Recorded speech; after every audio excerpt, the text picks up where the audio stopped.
Hey everyone, I'm back and I wanted to do my best to explain Renaissance art to you. And I'm super bummed and sad that I'm missing this day because my favorite days in AP Euro are the days we get to talk about art. So I had to do this. I had to make you guys a video. So today I want you guys to take some notes. So have your notebooks out, have some pens out, but you're not actually going to be writing a whole lot of notes. You're mostly going to be writing down observations about artwork. Now, there are people who think, why does it matter what art looked like? Well, if ever there was a time where art mattered, it was the Renaissance. And it's a look into any time period. You study their art and you can understand what their values are. What did they think was important? How did they view each other? How did they view the world? Art is a clue that is left behind by, during it, by people who lived in a time when there were no video cameras or photographs or anything like that. So this is how we actually understand the world that existed before modern technology. So we're going to look at the chief characteristics of Renaissance art and how it differs, because next week we're going to look at how the Renaissance then leaves Italy.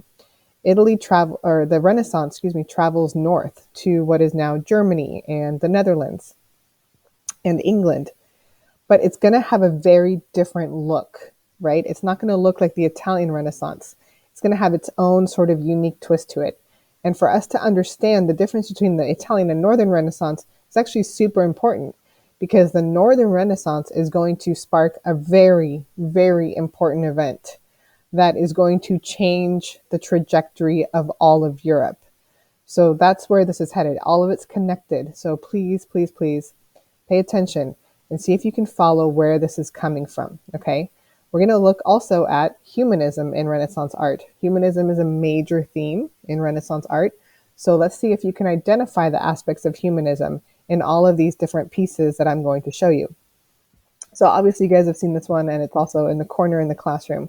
The Mona Lisa is like the ultimate famous painting, right? Everyone makes such a big deal about this, and it almost has like a cult-like following. But the Mona Lisa is famous for reasons that people don't really understand, and that is actually what makes it even more famous. People make a big deal about it because we don't know why people make a big deal about it. That's just it. It's like this whole mysterious thing. But it's mostly the part about it that makes it mysterious is her. Who is she? Why does she matter? Why was she important? And that's when you find out, oh, that's humanism. We care about her. We care about who she is, just as a human being. Like, who was she and what was her life like? Her own individual soul, right? She's not a queen. She's not the Virgin Mary. She's not a celestial being. She's a person, a human being who lived at that time. And we wonder about her humanity. You can obviously see as well that it's a portrait of an individual. That's Portraits became very popular during the Renaissance, certainly for the elite, right, for the wealthy. But still, it's humanism nonetheless. Okay, so I'm going to take you guys through a list of some of certain characteristics, how you can tell a piece of Renaissance art when you see it.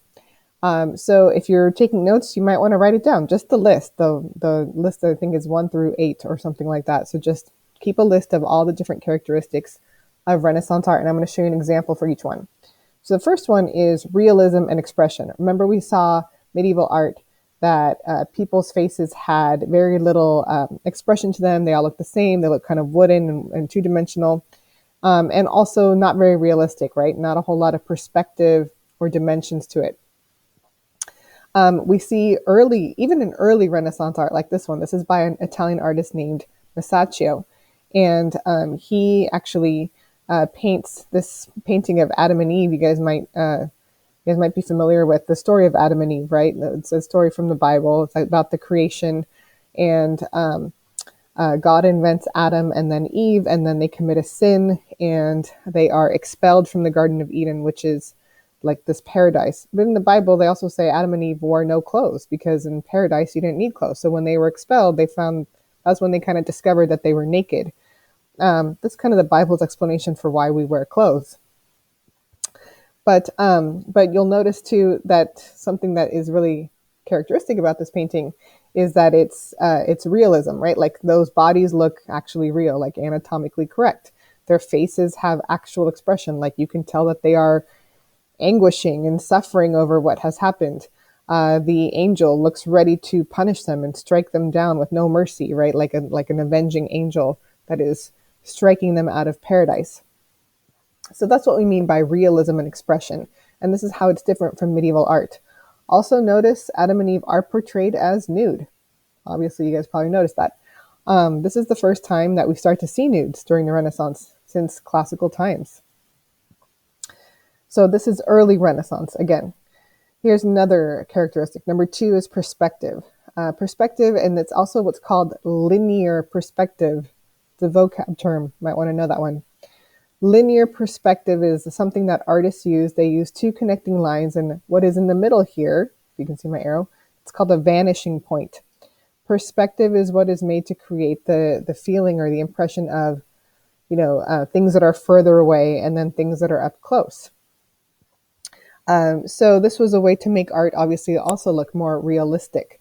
Here's for an example, also by Masaccio. It's called the Trinity, and it shows Jesus on the cross. Again, a very common biblical theme in art.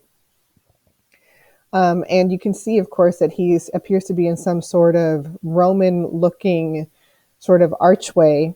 So you see also the influence of Roman architecture, right? Since it is classical Roman architecture, but a biblical theme with the use of linear perspective to make it look more realistic. Okay, the third one, obviously, classicism. Classicism meaning the classics, Greece and Rome, right? Greece and Rome, whoops, I didn't mean to do that, sorry. I did not mean to go that far. Okay, classicism means Greco-Roman influence. We see like the resurgence of Greek-like statues or Roman statues that stand alone, right? To kind of emphasize their individualism, their humanism. They are secular because they are non-Christian, they are non-religious. This, for example, is a Greek statue of a Greek or Roman goddess, Venus, the goddess of love. She is not a Christian figure. She's pagan, meaning pre-Christian. Also notice that, like again, Greek statues were freestanding. They were not attached to a wall or a column behind them. And also notice that there is symmetry and balance. There's quite a bit of mathematical symmetry and geometry in Renaissance art. This was also kind of a throwback or a tribute to like the Roman and the Greek mathematicians and philosophers. So her symmetry and her balance, that's a very classical pose, kind of balanced on one foot while the other one is sort of lifted to sort of create this sensation that the statue itself is balanced and not just standing rigidly. Okay, number 4 is individualism. Obviously, we just saw it in the other ones as well, the freestanding statues, the Mona Lisa, but individualism becomes very important. This idea that human beings are individuals and ought to be portrayed in art, were worthy of being portrayed in art. Remember, this is the Duke and Duchess of Urbino, and as was pointed out in class, yes, the Duchess is dead in this portrait. People used to do things back then were considered normal. Again, wealthy and elite individuals, but individuals nonetheless. These are secular individuals. Okay, this one, let me move myself here.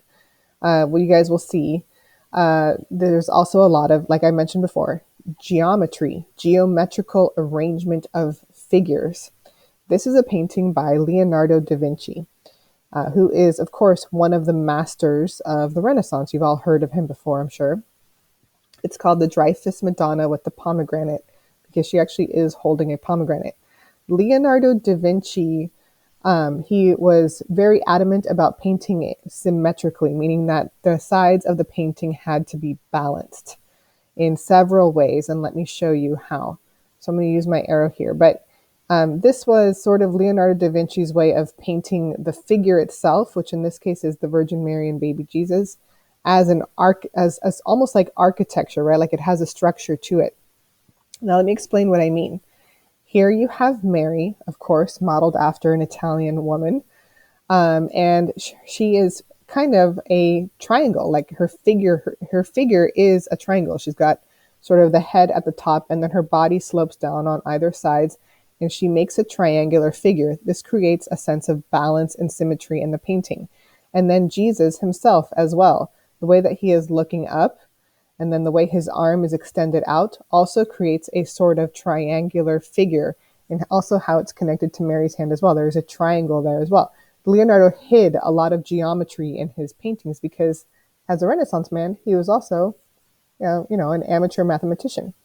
Even the background of the painting is symmetrical, right? You've got a window on either side of her that is meant to be, is supposed to create a sense of balance in the painting as well. And by the way, that background, what's outside that window, that's not Jerusalem or Bethlehem where Jesus and Mary lived. That's Italy out there, because that's where Leonardo lived. Okay, the next one, light and shadow to create a realistic effect. The Italian words for these are chiaroscuro and sfumato. And that literally means lighting and shadowing, okay? Those are vocabulary terms as well. So notice that this, again, is an individual portrait of a woman. But behind her, the artist has used the use of shadow to create sort of perspective, to make her pop out a little bit, to make her seem more realistic.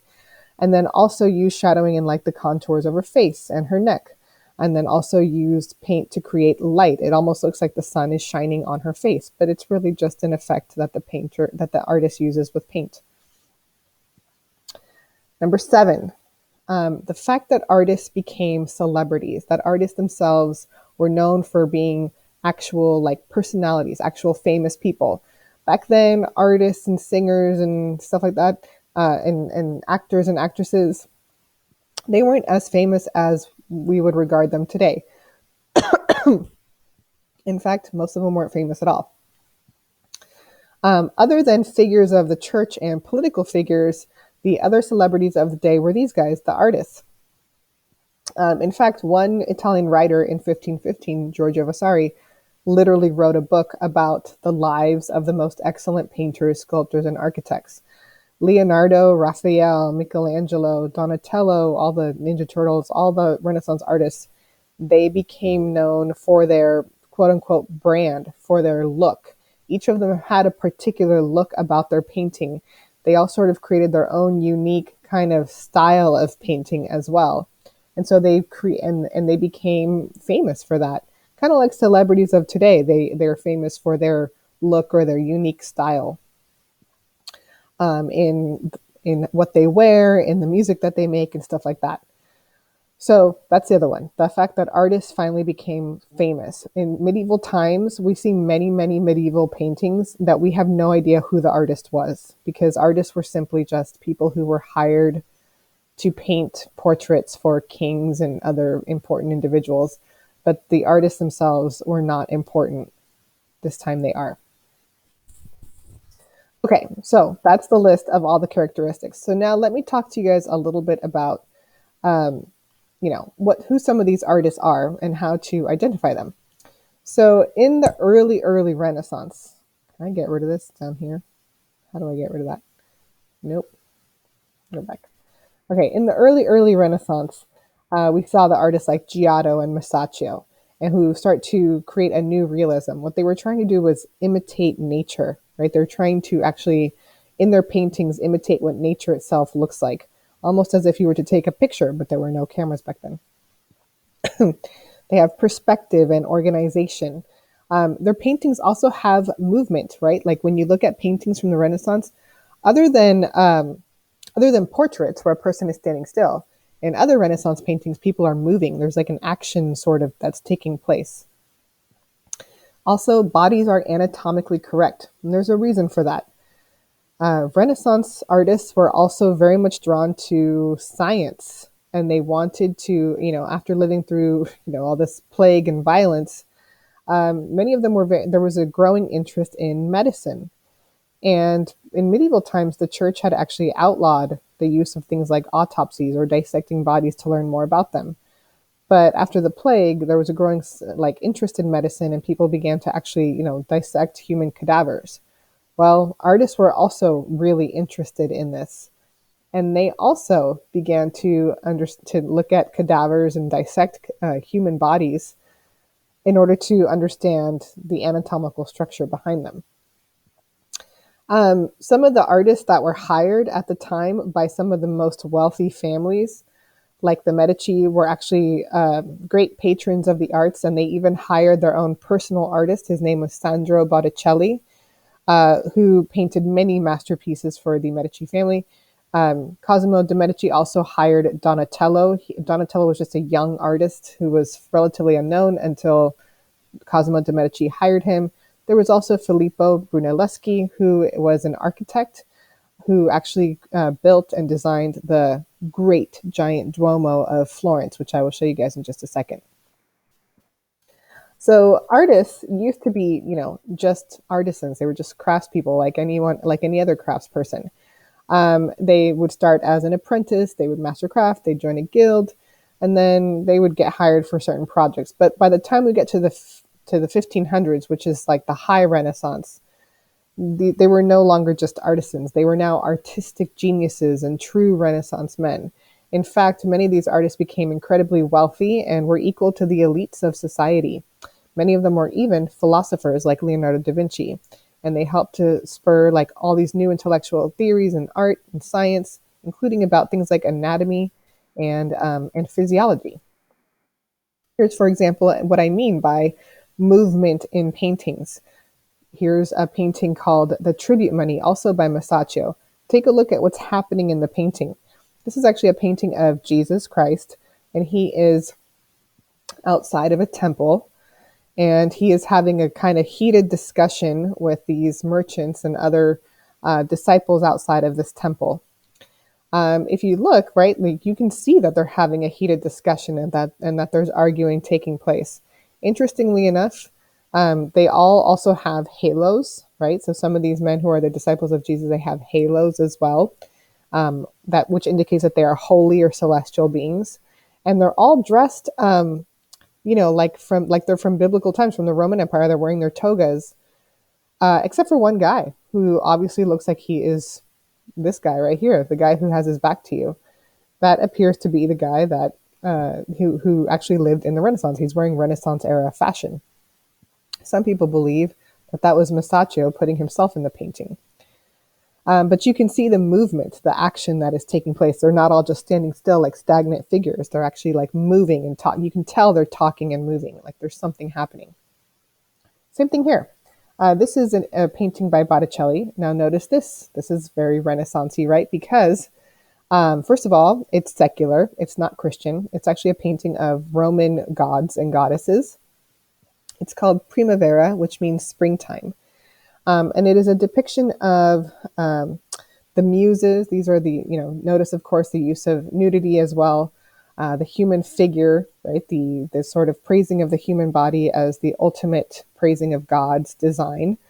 This is the goddess of love and beauty, and Cupid.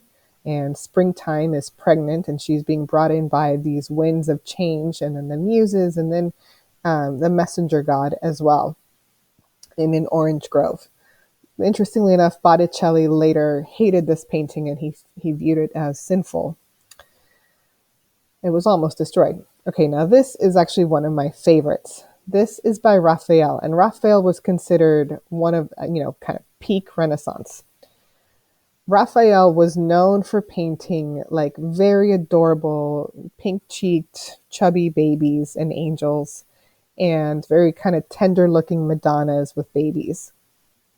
This is a painting of the Virgin Mary with baby Jesus and also baby John the Baptist. These are biblical figures, of course.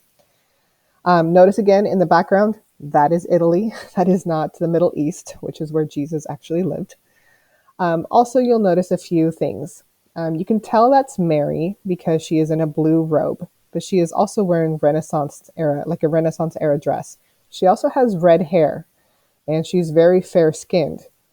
Unlikely that people who actually lived in the Middle East looked like that, but they used Italian models, which is why modern day Christian depictions often depict Jesus and Mary and the Holy Family as white, as Europeans, even though they came from an era where people don't typically look like that. Now, notice that she's holding up baby Jesus, and he is a naked baby once again.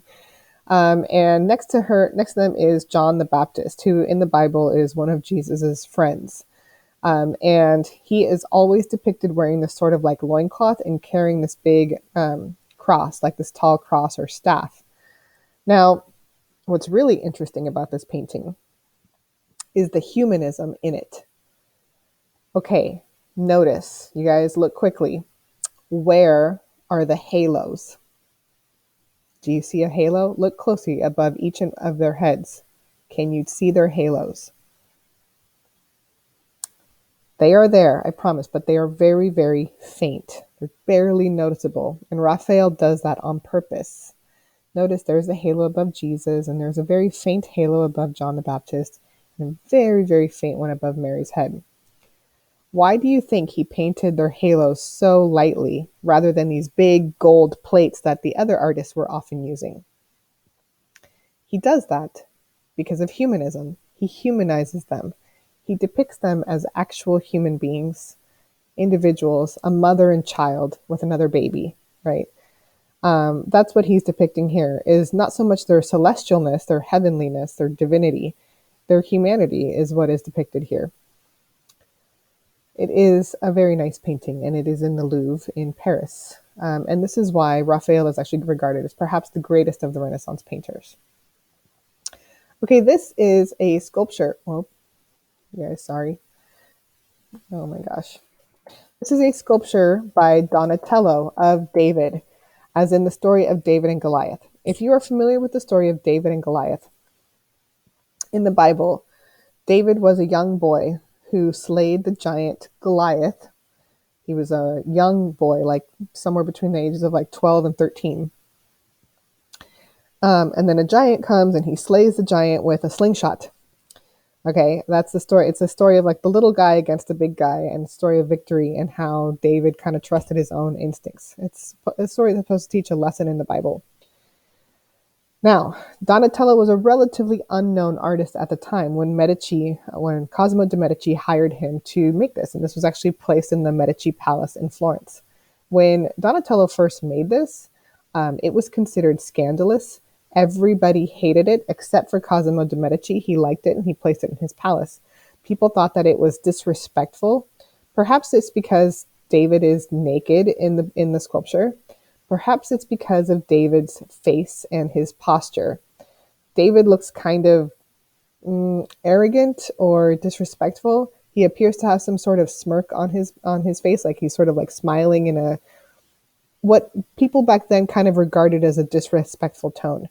Or perhaps one of the other things that people thought was offensive about this is that Donatello was reputed to be a gay man, and he had sculpted a young boy. We don't know for sure if he was or wasn't. There was always speculation, though, about many of these artists.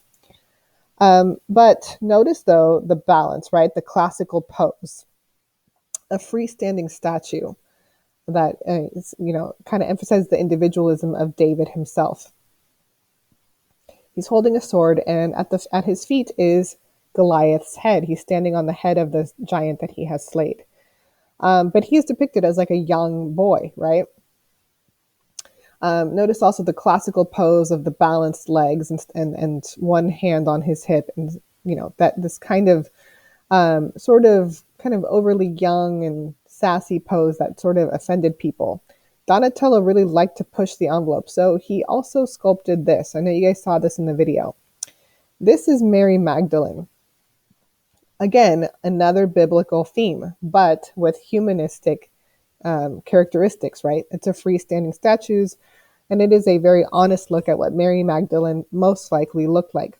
If you don't know who Mary Magdalene is, in the Bible, Mary Magdalene was actually a prostitute who Jesus befriended and forgave. Then she stopped being a prostitute and became a follower of Jesus, and takes these vows of poverty. And towards the end of her life, her hair became very, very, very long, And so she often draped herself or covered herself with her own hair, as the story in the Bible goes, because she was so poor, she didn't have a lot of clothes. And she was also starving, but she was constant and steadfast in her devotion to Jesus. And so this is what Donatello has depicted. In Mary Magdalene's youth, she was supposedly very beautiful, but he didn't sculpt her this way. Instead, he sculpted her as an old woman, practically starving. Her beauty has faded away. Her body is very kind of bony and thin, and her hair is very straggly. And her face looks like she has suffered quite a bit. But her hands are in prayer, right? So she's like in this like steadfast devotion to her faith in Jesus. So that's what Donatello sculpted. And when people first saw this, they were like, that's not pretty. But Donatello wanted to show a different kind of beauty. And so that's why he was like really probably one of the more controversial Renaissance artists at the time. But again, you see the Renaissance characteristics of individualism, humanism, even a classical pose with the balanced legs. Okay, this is the great architectural masterpiece. This is the Duomo of Florence. If you ever go to Florence, you've got to go check it out. But it's also a mathematical anomaly. Like many engineers to this day can't quite figure out how it was done. And the guy who built it, Filippo Brunelleschi, didn't leave behind any blueprints. So it's actually an engineering marvel. But he was first commissioned to design the dome for this unfinished cathedral in Florence in 1417 by the Medici family. And it took years to finish it. But this is perhaps one of the most beautiful domes in all of Europe, and it's been copied many times, but not quite exactly like this. So in Google Classroom, I posted a video about the building of this dome and how it's a mathematical anomaly and mystery. It's pretty short, but I would like for you to watch it. Next to that dome is also the church's baptistry, which is a separate little building off to the side. And at the time, there was another artist, Ghiberti, who was hired to design the doors for the Florence baptistry. And he beat Brunelleschi. There was a contest, and he beat Brunelleschi, and he was the one who got to design it.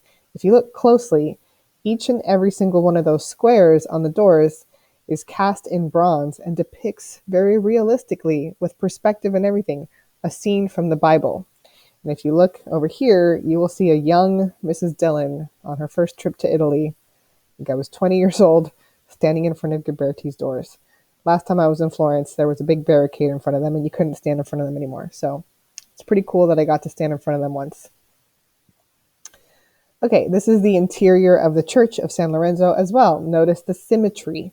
Notice the Roman arches and the Roman columns. Once again, a throwback to Roman classicism, Roman architecture. Suddenly comes alive again during the Renaissance.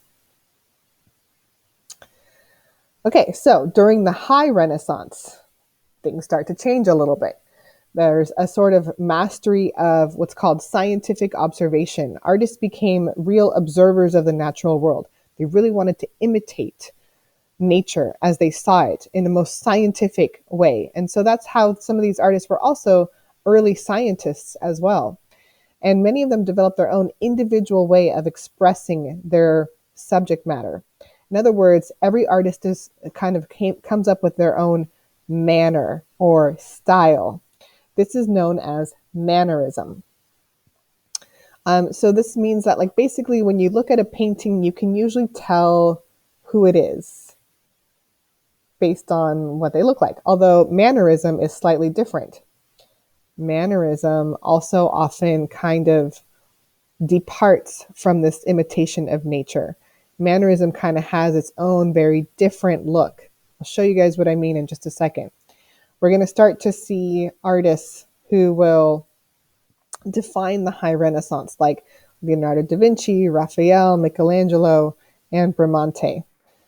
Okay, so this is Leonardo da Vinci's Last Supper. Very famous painting. I'm sure you've all seen it before. But you can see, again, Leonardo's love of symmetry and triangles. Let me show you guys here. You can probably see a triangle already. The first triangle is the one in the very center of the painting. That is Jesus at his Last Supper with his disciples. Notice also behind him, there are 3 windows. Each of them kind of creating a symmetrical background. On the sides, the walls are also, notice the linear perspective, the vanishing point back here, right behind Jesus's head. The idea that it feels like you're in a big room and there is perspective here. Notice the symmetry on the sides as well, as it appears that they are in a room filled with other hallways. Now here's the other symmetry. Notice that on either side, Jesus had 12 disciples, and they are grouped perfectly into three. Here's a group of three. Here's a group of three. Here's a group of three. And here's another group of three. Leonardo always depicted the number 3. There's something else about the number 3.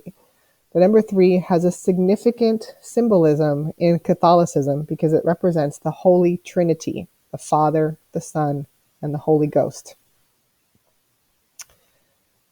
Okay, there's also, not everything that Leonardo painted, though, was religious. He did a lot of secular work. Here is another famous piece of work called The Vitruvian Man, in which he uses symmetry and proportionality to represent the perfect design of the human body. This has also been used by mathematicians. So in Google Classroom, I posted a video about how this actually is a man of math. Those of you who are interested in math, you'll probably like that. I showed you guys this one in class. This is, of course, the School of Athens, which is in the Vatican City. This was painted by Raphael as well, who is known for his realistic depictions of, chubby, cute babies. He arrives in Rome in 1508, and he began to paint all these frescoes that were commissioned by Pope Julius at the time. This is the warrior pope. And he painted this in about 1510 or 1511. And he creates this imaginary gathering of ancient philosophers. Notice this is not a Christian depiction. This is actually secular, right? It's Greek and Roman, yet it is at the Vatican. So there is definitely a mixing of secular and religious during the Renaissance. Of course, everybody has seen this famous sculpture before. This is Michelangelo's David. And David is very significant to the city of Florence because Florence often saw itself as the young underdog, the little guy up against everybody else, up against the big giants of the world, like Rome and France. So David designed the statue. It's actually a huge statue, and it's actually on a pedestal that's about 6 feet tall. So if you walk into the Galleria dell'Accademia, which is in Florence, and if you walk into it to see the statue, you're actually looking up at it the entire time because it's up on this huge pedestal. And Michelangelo also uses perspective. Now, of course, it's a nude statue, once again. At the time, people were not so sure about this, and some people were obviously offended by it. But it was also Michelangelo's tribute to, once again, the perfect human form, the ideal human form. Kind of like how Plato talks about the ideal forms. This was the sort of ideal human or male form at the time during the Renaissance. This time, though, David is depicted not as a young boy, but as a grown man with a fierce look in his eyes, and not a sort of kind of what could be seen as a smirk, right? And also, if you look closely, his hands are really, really big, and they are done that way because Michelangelo knew that you would be looking at him from underneath. So his hands had to be made bigger in order for the human eye to see them as being of the right proportion. Interestingly, Michelangelo also dissected human bodies and also toyed with mathematics quite a bit. This, though, is one of Michelangelo's other famous masterpieces. Once again, look at the math and symmetry in this sculpture. This is the famous Pietà. Pietà means it's like suffering or pity, and it's the scene in the Bible in which Jesus Christ is taken down from the cross after he has died and is being held in the arms of his mother, Mary. And this is one of the most beautiful sculptures, I think, in St. Peter's Basilica in Vatican City, or perhaps in all of Italy. Notice the detail. If you look really closely, you can see the suffering on Mary's face, the bunching of her robes, the muscles in Jesus's legs, and even the tendons in his feet and in his hands. If you look really closely, you can even see the stigmata, which are like where the nails went through his hands when he was nailed to the cross.